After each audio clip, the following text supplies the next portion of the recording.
Hey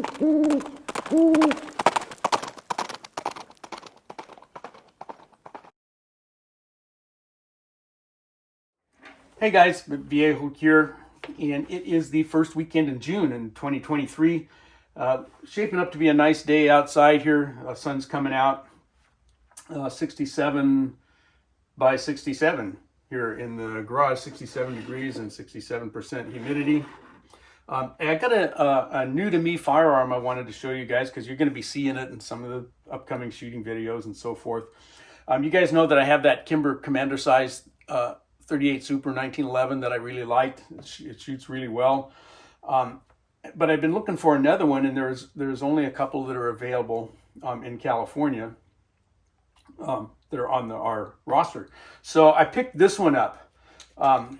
This firearm, guys, has been cleared. Nothing in our magazine, nothing in the chamber, okay, nothing in here anywhere. Let's come in here close and take a better look. So, Rock Island Armory, okay, in 38 Super. This firearm is not, as nicely finished as some of our more expensive 1911s are. I don't know if you can kind of tell up along here, it's just a little bit rough. It was in pretty sorry shape as far as polish goes when I got it. I did work on it a little bit, but with the nickel plating, I didn't want to rub too much off of there. It came with some real fugly plastic grips on it. I chucked those and put a set of Hogue wood grips on there. Eventually, I may put my finger groove style on here that I like. These grip screws are pretty nondescript looking. I've got another set of those on order, stainless grip screws that'll look a little nicer. It came with the Magwell, a Wilson Combat 9-round mag with a bumper on it. It's got some aftermarket sights on it. And I don't know who made those sights.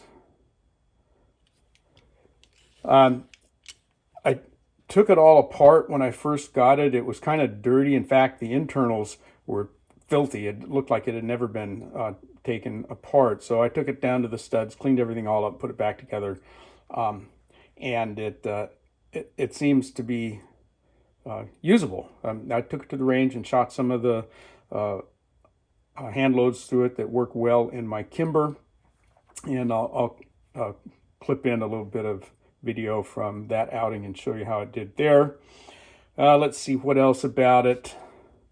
I'm not sure about this mainspring housing here. That looks more stainless steel to me than nickel plated, so that might be aftermarket also. I'm not sure. I'm not all that familiar with the Rock Island 1911s. One thing when I took it apart is the extractor was really tight. Those things should lift out of there fairly easily, and this one didn't.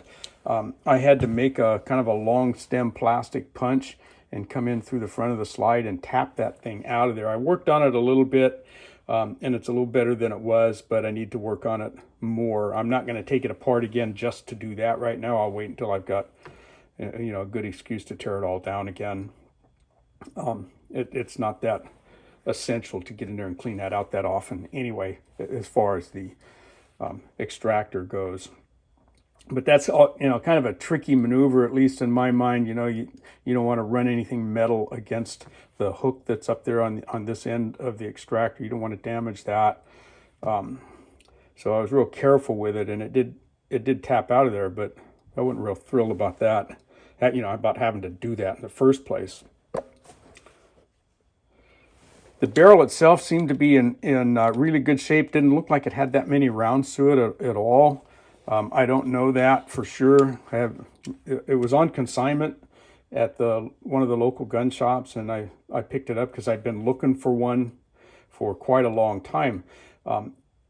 Here in California, there are only 2 38 Supers that are on our roster of firearms that are approved for sale in this state. You can buy pretty much anything secondhand, but 38 Supers are hen's teeth right now. And Rock Island Armory is one of the ones that's on the California roster. It's the nickel version, and I think the other one's a Parkerized version. Same firearm, Rock Island.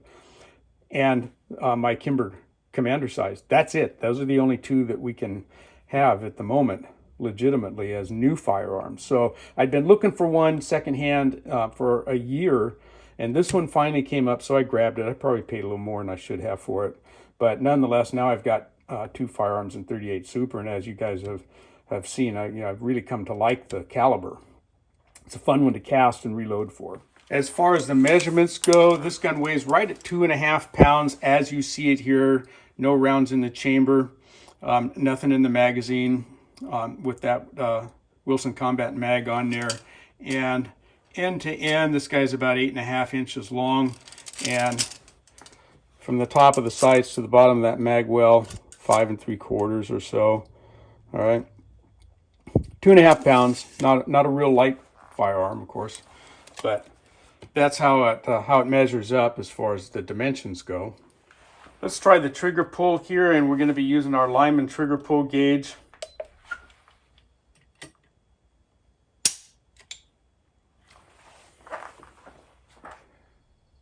Hope you can see that. 3 pounds, 11.4 ounces. Let's do it again.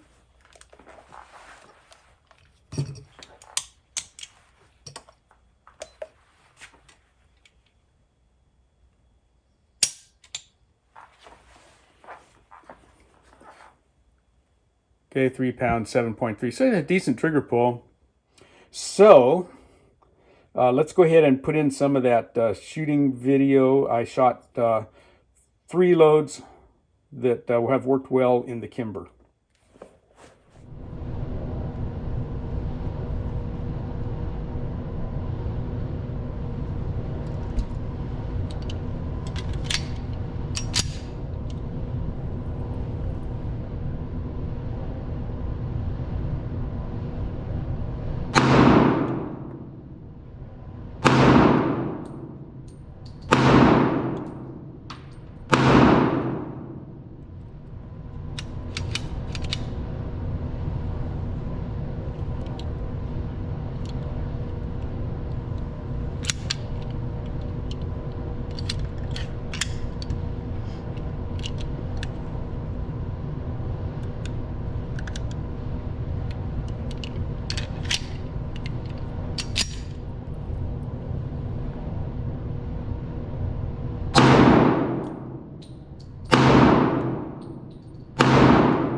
Okay, here's the Seiko number 383 over some power pistol. Did okay. This is the RCBS bullet. Look at that one way down there, lower left. I didn't shoot very well. That's mostly me, you guys. And then over here is the 7 rounds of the Hornady Hap. That I dropped that first one. The rest of them are all pretty well in there, though. That's a pretty light round, that Hornady round. I shot 3 different bullets. That's the Hornady Hap 125 grain. That's the Seiko number 383. It's about 140 grains. And the RCBS 38158 round nose, 158 grain bullet. And you saw one hiccup in the video, and that was with this round with that Wilson Combat mag that came with the gun, the 9-round mag. I've got a couple Wilson Combat 10-round mags, and they do the same thing with this bullet. And they don't like it. They work okay with this guy, with a round nose, but next time I load these, I may try to bring these down here just a little bit shorter. I got room to drop that down in there a little bit farther and maybe make the load 1/10 of a grain lighter or something. But it kind of stubs its toe. There's an indent at the very top of those 10-round mags. Not so in the 9-round mag that came with the pistol, but anyway, for whatever reason, the Wilson Combat mags don't like that round. Gun likes them. When they shoot, it's a good shooter. That's why I load them. Okay, guys, there you go. I just wanted to share that with you and let you know that we had to pick this guy up, and I plan to put this guy to use and get some utility out of it. Wasn't in perfect condition, you know. It was a used gun, but I'm liking it so far. It looks like it's going to be okay. So I think that's it for this one from the Viejo bench. Then that's all she wrote.